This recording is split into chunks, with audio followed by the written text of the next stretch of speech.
반갑습니다. 굉장히 좀 낯설입니다. 제가 밑에서 살다 보니까 서울이 좀 낯설게 여겨지고요. 부산과 영 다른 문화 속에 있어서 제가 조금 또 낯설고 그렇습니다. 내빈 기회가 굉장히 좋은 기회가 됐다 생각하고, 제가 그래서 보니까 이게 15분 발자하려는데 150분 줘도 부족하겠는데 부산에서 불러가지고 15분 말을 하니까 뭘 말하다가 그냥 읽어보십시오. 내가 이렇게 하고 내려가면 딱 좋겠는데 뭐라도 말을 해야 되니까 어떻게 해야 될지 모르겠습니다만은 몇 가지 하여간 제가 중요하다 생각되는 부분들을 이야기 좀 해보겠습니다. 먼저 제가 쓴 글 28쪽부터니까 쭉 읽어보시면 좋겠고, 아마 토론을 좀 길게 해보는 필요가 있지 않겠나 하는 생각이 듭니다. 여러 가지 질문들이 많이 나타나니까요. 우리 오 목사님 이야기 들으니까 아주 손 목사님 설교를 아주 열심히 듣고 있는데 저는 한 편도 제대로 들어본 적이 없습니다. 그래서 그 점에 내가 조금 약간 실수했나 이런 생각이 드는데, 이제 문제가 됐던 점은 명확하니까 그걸 갖고 말씀을 좀 해보겠습니다. 문제점부터입니다. 왜 이런 토론을 갖게 됐는가 생각하게 될 때에 이 고신총회 김해노회 소속 세월교회 손혜명 목사에 대한 시비가 일어나서 이런 일이 벌어지고 있습니다. 근데 그건 보니까 2020년부터 문제가 지금 제기가 됐다, 그렇게 생각이 듭니다. 이제 코로나 시절에 그가 예배를 강행한 문제, 그리고 2024년 10월 27일에 여의도 시청 앞에서 100만 기도해야 한 때, 그리고 계엄 이후에 설교, 이렇게 해서 연속적인 그런 지금 정황 속에 있다. 그러니까 하루아침에 일어난 문제가 아니고 최소한 한 5년 정도의 세월은 걸려서 지금 발생한 문제다. 그러니까 이 문제가 단순하지 않다는 그런 생각을 합니다. 그리고 그렇기 때문에 꼭 다루어보고 심각하게 논의도 좀 하고 할 필요가 있는 그런 신학적 주제가 된다는 생각을 합니다. 그 증거는 뉴스앤조이 2025년 2월 21일자 기사를 통해 제가 확인을 좀 했습니다. 기독교윤리 실천운동 공동대표 정병호 장로는 손혜명 목사가 자신의 정치적 목적을 위해 교단을 무너뜨리고 있다고 비판했다. 정 장로는 손혜명 목사가 코로나19 방역 지침을 어기고 예배를 강행할 때만 해도 예배를 하겠다는 것이니까 이해하고 공공성이 부족하다는 정도로만 생각하겠다. 그런데 지난 10월 27일 주일에 예배를 드리지 않고 집회를 한 것은 보수교단의 근간을 무너뜨리는 위험 행위였다. 심지어 계엄 발발 이후에는 설교 시간에 정치 선동을 하고 있다. 이렇게 아주 단정적으로 교단을 무너뜨리고 교회를 파괴하고 그리고 정치 선동을 한다라고 규정을 짓고 있습니다. 매우 위험한, 매우 성급한 그런 말이라고 저는 생각을 합니다. 이 굉장히 단위들이 과격합니다. 정치적 목적을 위해 교단을 무너뜨리고 있다. 와, 이런 표현을 어떻게 쓸 수 있는가? 아니, 손혜명 목사 설교해가지고 무슨 교단을 무너뜨리며 한 사람이 무슨 정치적 목적을 위한다는 건가? 도무지 용납할 수 없는 언어들이 들리고 있는 것을 제가 발견하고 깜짝 놀랐습니다. 그러니까 손혜명 목사의 행위를 전체를 설교 지금 이야기한 건 관두고 그의 행위를 정치적 행위로 규정짓고 교단을 무너뜨리는 파괴적인 인사라, 이런 식으로 재단을 해버렸습니다. 그리고는 이제 2025년도에 들어서서는 계엄령 선포 탄핵 논쟁이 벌어질 때 이재명이 죽어야 나라가 산다라는 설교를 한 것을 두고 아예 이제는 목사를 징계하라, 그렇게 요구를 하게 됩니다. 그리고 총회 회관 앞에서 시위를 하고 손혜명 목사 비판 지방 순회 집회를 하고 거듭된 일간지 신문에 광고를 하고 총회에 헌의안을 제출하고 모든 가능한 방법을 통해서 총회에 속한 현직 목사를 공공연하게 비난하고 목사의 인권과 교회의 자유를 유린하는 행위를 자행했다. 저는 그렇게 생각합니다. 있을 수 없는 행동을 했다는 것입니다. 교회 질서를 보게 될 때 그 질서는 해당 지류회 혹은 가능한 법 질서를 따라서 얼마든 조용하게 그렇게 문제를 제기하고 토론할 기회에서 토론하면 되는 건데, 아예 교회 앞에 공적으로 문제를 제기하기 전에 아예 바깥으로 나가 길거리에서 일간지 신문을 통해서 방송을 통해서 그렇게 한 사람을 공격하고 파괴하는 행위는 아주 악한 행위다, 그런 생각을 저는 하게 되었습니다.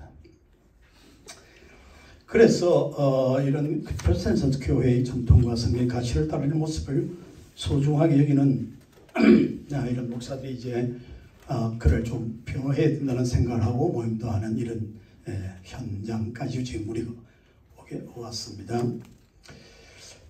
이 논의를 하려면 설교와 정치적 논의를 하려면 우리가 논의해야 되는 게 있어요. 오늘 이 재영 목사님 했지만 설교에 관한 이야기를 해야 됩니다. 설교가 무엇이며 설교가 네가 할 수 있는 문제를 이야기하고, 그다음 정치라는 게 뭐냐, 그냥 쉽게 정치 이야기, 정치라는 게 뭐냐라는 거 이야기를 하고, 그다음에 참여라는 게 뭐냐 하는 논의를 해야 됩니다. 제가 정치 참여 이런 논의를 하면서 제가 대학 들어가던 1971년 그 해에 이여령 씨가 문학사상이라는 잡지를 창간을 했습니다.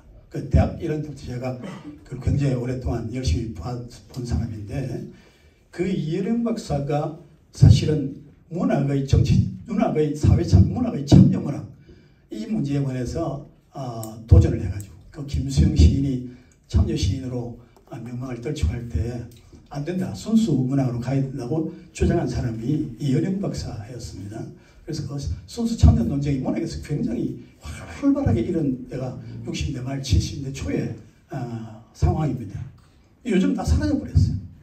그 무의미한 논쟁이다라는 생각을 한 게 된 것 같기도 한편은, 또 한편에는 이제 그렇게 나눌 일이 아니다 하는 결론을 얻은 것으로 저는 보여집니다.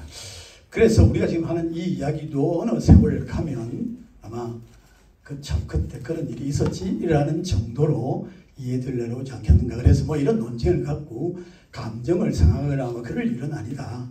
그래서 이런 문제를 정말로 성경적으로 어떻게 살펴보아야 돼, 역사적으로 어떻게 보아야 되며 신학적으로 어떻게 봐야 될까. 저는 이것을 성경적, 신학적, 역사적 세 관점에서 좀 읽어야 되고 연구를 해보고 그렇게 해야 된다는 생각을 하고 있습니다. 교회와 정치 문제가 여기 이제 포함되어 있는데요.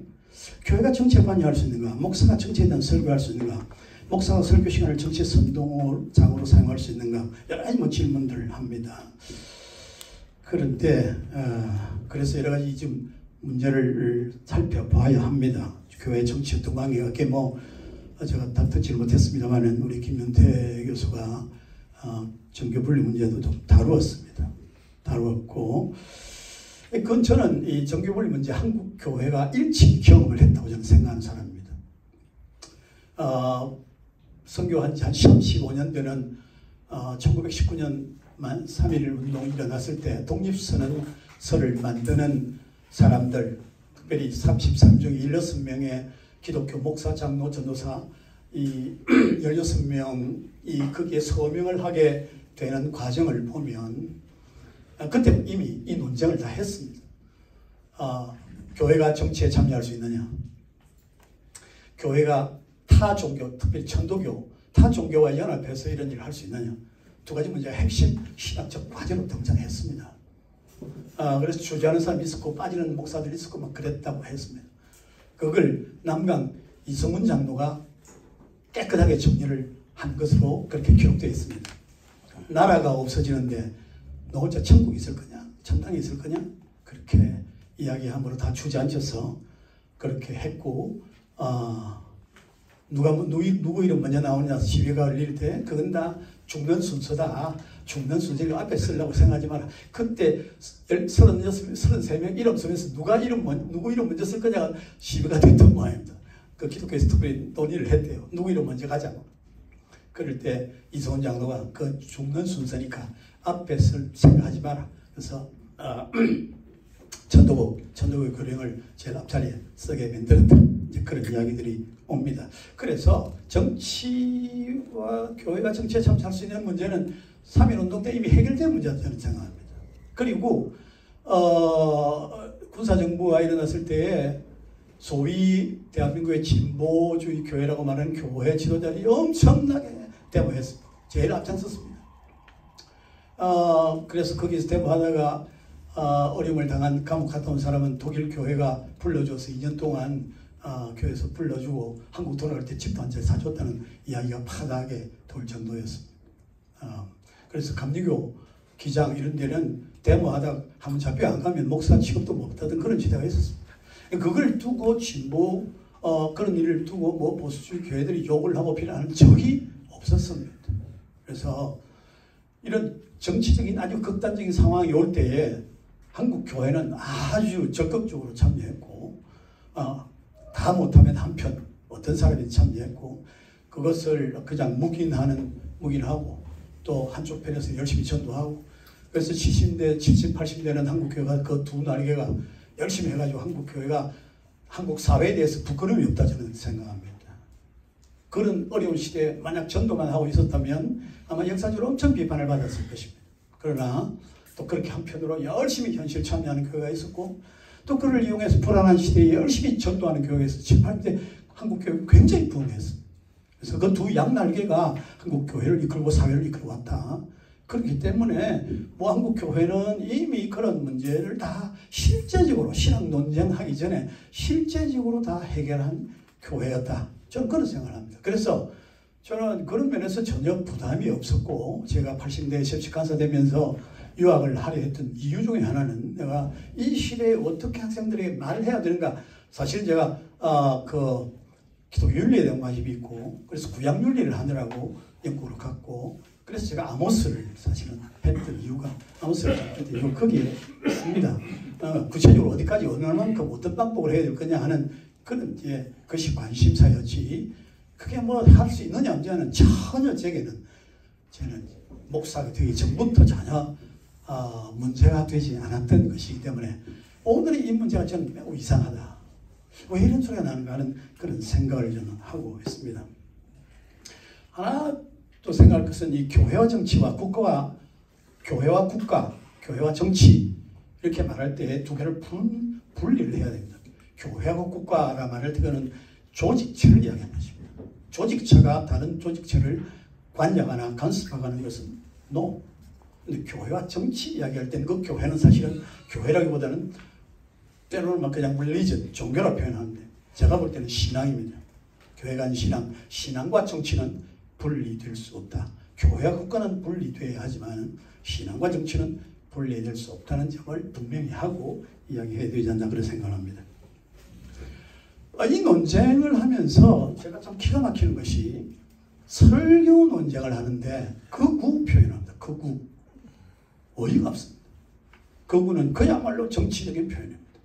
그게 어떻게 교회 설교에 적용이 될 수 있는 언어냐. 용어를 그렇게 혼란하면 안 되고 뒤섞으면 안 되는 겁니다. 극우라는 것은 그 정치 영역에서 하는 말이지 교회 영역에서 하는 말이 아니에요.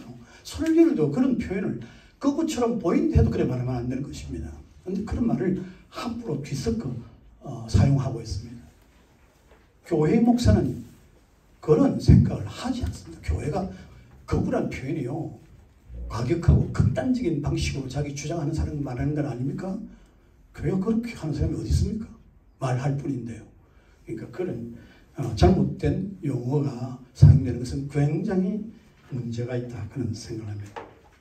그리고 또 한편으로 극우를 근본주의와 동일시합니다. 근본주의 신학을 극우와 동일시하는 그런 이상한 현상을 보입니다. 저는 그래 지금 참 우리 또 물어야 됩니다. 고신이 물어야 돼요. 그래 신학적으로 물어야 됩니다. 근본주의 신학이 고신과 맞지 않는 것이 것처럼 말하는 사람이 굉장히 많습니다. 근본주의가 잘못된 것으로 말하는 사람들이 굉장히 많습니다. 그렇습니까? 근본주의가 뭡니까? 자유주의 신학이 도래할 때에 이건 반드시 지켜야 한다는 5가지를 이야기하는 것이 근본입니다. 그 판더멘털, 절대로 양보할 수 없는 원리 5개를 이야기했습니다. 그걸 두고 그게 잘못됐다고 말하면 그건 본질을 버리는 것입니다. 그러니까 함부로 언어를 뒤섞어 사용해서는 안 된다는 하는 사실을 분명히 해야 되고, 우리의 개혁주의 신앙은 근본적인 신앙의 원리로부터 출발한다는 사실을 잊지 말아야 한다고 저는 말씀드리고 싶습니다. 정치 문제 이야기에서 하면 이게 정치라는 게 뭐냐를 좀 이야기를 해야 됩니다만은, 정치를 쉽게 이야기하면 공동체의 선을 어떻게 이룰 것인가, 공동체의 선을 어떻게 실현할 것인가를 고민하면서 정책을 결정하고 실천하는 그 과정, 그 프로세스, 그게 정치라 말할 수 있습니다. 근데 요즘의 정치는 완전히 다릅니다. 이 교과서적인 정치라는 말과 다르다고요. 오늘의 정치는 권력을 잡는 것을 정치라고 합니다. 권력을 잡기 위한 모든 행위를 정치라.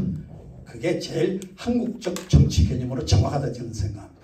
권력을 잡기 위한 모든 행동, 모든 행위, 모든 과정, 그게 바로 정치라 하는 것입니다. 그런 말 편에서 다 사용합니다. 그게 지금 이야기하는 모든 분들이 다 그런 측면으로 사용하고 있는 것을 볼 수 있습니다. 교회가 어떤 곳이냐? 교회 역시 교회가 정치를 피해갈 수 없는 거예요. 정치, 아주 긍정적인, 본래 가졌던 정치의 개념으로서는 교회가 피해갈 수 없잖아요. 교회 안에 교회 정치 원리도 있고요. 교회 정치 과목도 있고, 목사 되려면 교회 정치라는 이름으로 시험도 쳐야 되고요. 정치는 피할 수 없는 것이다. 근데 이제 이 정치라는 말이 일상화되면서 그런 내용을 갖게 됐다 하는 것이 제가 드리는 말씀이고요. 이 정치 설교 이렇게 표현합니다.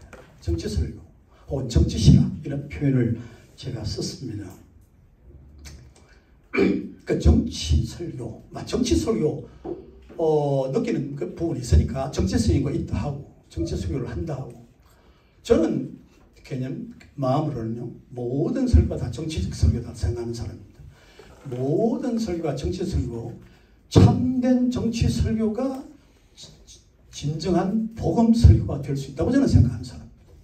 뒤에 좀 말씀드리겠습니다만은 피해갈 수 없는 일이라고 생각해요. 저는 이렇게 생각합니다. 인권을 보호하고 정의의 실현을 위하여 세속적 권력을 부여하면서까지 검사 판사에게 범죄에 대한 단죄의 권한과 선고의 권한을 맡긴다면, 정의와 공의를 바탕으로 하는 하나님의 나라를 세우기 위하여 부름을 받은 목사, 설교자 역시 하나님의 나라를 해치는 자들을 단죄하는, 죄를 지적하고 회개를 촉구하는 설교의 권한을 갖는 것은 너무나 당연한 일이다 하는 것입니다. 그게 설교자가 할 가장 중요한 일이 아닌가 하는 생각을 합니다. 이제 복음 이야기 많이 하는데 도대체 복음이 누구에게 왜 필요하냐는 것입니다. 죄가 지적되지 않으면, 죄가 없으면 복음은 성립하지 않습니다. 죄인이 없으면 주님은 필요하지 않습니다. 설교의 핵심은 죄를 지적하는 것이야 합니다. 엄밀히 감추어진 것이든 드러난 것이든지 구조적인 것이든지 개인적인 것이든지 감춰주고 깨닫지 못하고 숨겨오는 그런 죄를 지적해서 내가 죄인임을 고백해야 그때 비로소 복음이 들려질 수 있습니다. 죄를 빼고서는 복음이 없는 것입니다. 죄를 지적하고 죄를 회개케 만들어야 여기에 비로소 그리스도의 십자가 보혈의 은혜가 임하는 것이라 그런 생각을 합니다. 그래서 설교자가 정치적인 방법이 별로 없다는 생각을 합니다. 성경을 살펴보면, 특히 제가 구약을 조금만 삽니다. 구약은 전체가 정치입니다. 구약은 하나님의 구원, 하나님의 나라를 이루는 길로 이스라엘이라는 민족을 택하여 그 민족의 흐름을 통해서 하나님의 나라가 어떻게 이루어지며 어떻게 이루어져야 할 것인가를 말해주는 교과서입니다. 그래서 우리가 국가를 생각할 때 개인적이고 영적인 문제를 생각할 때 신약을 많이 봐야 되지만, 국가를 염두에 둘 때는 구약을 봐야 돼요. 구약의 폐지론자가 아니라고 한다면 구약을 보면서 국가라는 것을, 국가 단위를 아니면 글로벌한 세계 단위를 어떻게 끌어가야 할 것인가는 구약을 연구해야 대답이 나온다, 그런 생각을 합니다. 신약에서 인간론을 말하지 않습니다. 사실은 몇 마디 외에는. 그러나 인간이 뭔가는 구약을 읽어야 훨씬 더 풍성한 인간론을 발견할 수가 있다, 그런 생각을 하는 것입니다. 그래서 성경은 저는 창세기 12장 1절에서 3절 하나님 나라의 헌장이다, 기초 헌장이다, 그런 생각을 합니다. 하나님 나라가 어떻게 세워질 것인가를 말하는데, 하나님의 나라 새로운 공동체, 오늘 손 목사님에 관해서 그냥 번영신학 쪽으로만 자꾸 읊고 가는데 저는 그거 아니라고 생각하거든요. 아닌데 성경은 창세기 10장 3절에 너로 말미암아 모든 민족을 복을 받게 둘 것이다 할 때 그 복이 과연 영적인 것뿐인가? 심각한 구약에서 복을 뭐라고 말하는지 우리 생각을 해봐야 되거든요. 그래서 그 하나님 나라를 시작하는 첫 선언에서 중요한 것은 너가 모든 민족 복이 세계로 연결이 되어 있습니다. 그래서 그런 면에서 우리가 조금 더 정치 문제를 생각해야 돼. 모든 민족, 내 민족, 모든 민족, 그가 복을 이루게 하는 것은 거기에 정치 행위를 배우는 이룰 수 있는 방법이 없습니다. 굉장히 중요한 문제라고 생각합니다. 사사시대든 왕정시대든 전부. 그래서 그 사사시대 왕정시대를 통해서 하나님이 원하시는 정치제도는 왕정은 아니다. 명확하게 했잖아요. 한 사람이 독단적으로 권력을 가지는 것은 하나님이 원하시는 방법이 아니라는 것을 명확하게 말했습니다. 그래서 거기에서 민주라는 게 나오는 거 아닙니까? 집합 공동체를 가장 이상적인 특대로 보았습니다. 집합 공동체는 누가 최고의 권이 없어가고 나라가 위험일 때 은살반살 은산에 어느 날 불쑥 나타나가지고 하고 계대도 서사가 무슨 개성되는 법도 없습니다. 그래서 아무 사람도 믿지 아니하고 오직 하나님이 누구를 통해서 인도하실 것인지 기다려야 되는 그 철저하게 하나님 중심의 정치 원리가 거기 있는 거거든요. 그래서 그런 문제에 대해서 우리가 깊이 좀 묵상을 해봐야 할 필요가 있습니다. 설교를 이야기합니다. 설교는요. 설교 여러 가지 설명이 있을 수 있습니다. 저는 설교를 텍스트를 가지고 컨텍스트를 분석해가지고 그게 맞는 텍스트로 그 현장을 컨텍스트를 해석하고 그 컨텍스트를 어떻게 하나님 나라를 바꾸는지를 적용하는 그게 저는 설교라고 생각하거든요. 텍스트와 컨텍스트의 만남에서 설교가 나오는 것입니다. 그래서 저는 설교할 때 늘 고민을 했습니다. 일주일 내내 오늘 우리 사회, 오늘 우리에게서 가장 중요한 문제가 뭐냐? 콘텍스트가 어떤 하나님 말씀을 원하느냐? 제가 평생 설교할 때 물은 질문은 매주 그것이었습니다.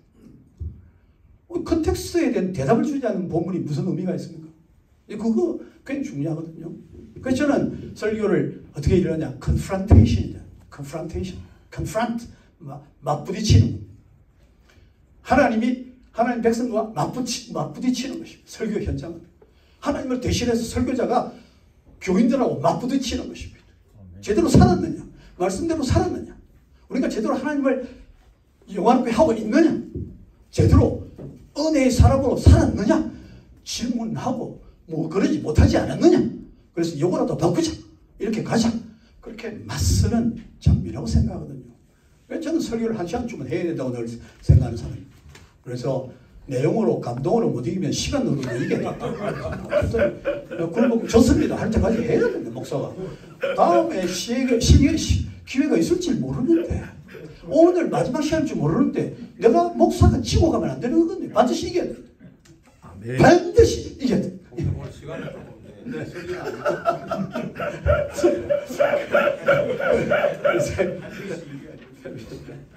그래서 현장? 그래서 오늘의 현장. 왜 제가 이런 말을 하냐면 대한민국의 오늘의 현장이 뭐냐는 것입니다. 예, 우리가 보험 설교하죠. 전도하죠. 다 치료하고 다 하죠. 근데 오늘 이 현장이 무슨 설교를 요구하느냐 이것입니다. 나는 손임 목사가 현장에 매우 철저했던 목사라고 생각합니다. 오늘의 현장은 이보다 더 중요한 것이 없다는 생각으로 했다. 그래서 여러분 설교 제가 여기 뒷페이지에 선지자적 사역에서의 설교 선지자가 어떻게 설교했는지 쭉 이야기했습니다. 여러분 여기 보면 이재명이 주에 나라 산다 했다고 벌벌 떨고 막 난리를 피우는데요. 여기 보면 그냥 선지자들이 이름 딱딱 갖다 붙였습니다. 예? 예. 여기 보면 특별히 아모스 제가 여러분 구약 거의 선지자의 책 아닙니까? 아브라함도 선지자고요. 예? 모세도 선지자고요. 드보라도 선지자고요. 다 선지자입니다. 선지자 전통이 있습니다. 그 선지자의 전통의 선지자들이 설교는요, 숨기고 돌리고 하는 거 없습니다. 그냥 바로 그냥 직접 이름을 불러가면 그냥 사정없이 공격합니다. 나단이 그리 했고요. 여기 보면 아모스 선지자 제가 정말 했습니다. 내가 하사엘의 집에 이방나라 왕의 집에다가 불을 내릴 것이다. 하사의 이름을 딱 부릅니다. 베나다의 궁궐을 살릴 것이다. 그렇게 이야기했습니다. 여로보암의 집을 내가 칠 것이다. 그 왕, 현재 왕의 이름을 딱 부릅니다. 아모스 7장 9절이죠. 여로보암의 집을 칠 것이다. 그렇게 하는 것을 볼 수 있습니다. 바사라의 앙소들까지 그냥 사정을 휘권력자들이 부인까지 불러대는 것을 볼 수 있습니다. 그래서 이게 선지자들이 전도를 읽어보면요, 오늘 우리 설교자들이 너무 나약하고 너무 미흡하고 너무 교인들의 눈치를 보고 쩔쩔매고 있다. 하나님을 두려워하는 것이 아니라 교인을 두려워하는, 이게 진짜 이거 거꾸로 보통 거꾸로 된 게 아닙니다. 지금 설교가 하나님 말씀 전에 우리가 제사장적 사역, 그건 뭐 찬송하고 기도인도 하고 뭐 예배인도 하는 제사장적 사역을 할 수 있습니다. 설교는 선지자적 사역, 하나님이 주시는 건 선지자들인 거예요. 제사장들은 백성들을 하나님께 끌고 가는 거지만은 하나님 주시는 건 선지자적 사역, 설교는 선지자적 사역입니다. 오로지 그건 뭡니까? 그럼 선지자들처럼 가차 없이 회개하도록 만들어야 되는 것 아니겠습니까? 듣든지 아니 듣든지 전하는 거잖아요. 정치 개혁들 이렇게 써나씩 읽어보시면, 아니 엘리사 선지자는요 구데타 핵심 인물입니다. 자기 선지 신학생 보내가지고 그 예우 불러가지고 기록 붙고 네 왕이다. 이래서 구데타 업무에 직접 가담한 그게 엘리사 선지자가 한 일입니다. 어디서 지금 뭐 무슨 이야기 합니까 지금? 에? 우린 한참 못 미쳐요. 한참 모자란다니까요. 그래서 설교자가 다루지 못할 영역은 없다. 이 인간의 모든 삶은 정치적 삶, 정치의 영역입니다. 정치 잘못, 우리 대학 때 제가 데모하면서 했던 이야기입니다. 정치 잘못하면 시장의 콩나물 숫자가 달라집니다. 그만큼 정치적은 모든 삶에 연결되어 있다. 영역 주권 아니라 하나님의 전체 하나님 다스림 아닙니까? 어디에 설교자가 못할 영역이 있느냐? 없습니다. 제가. 그러므로 우리가 과감하게, 그러나 뭐 불성사로운 모습은 아니도록 하면서라도 과감하게 설교해서 교인들로 하여금 죄를 깨닫고 시대적 죄, 구조적 죄, 죄를 깨닫고 제대로 살 수 있도록 만드는 것이 우리가 가야 할 길이라 생각합니다. 감사합니다.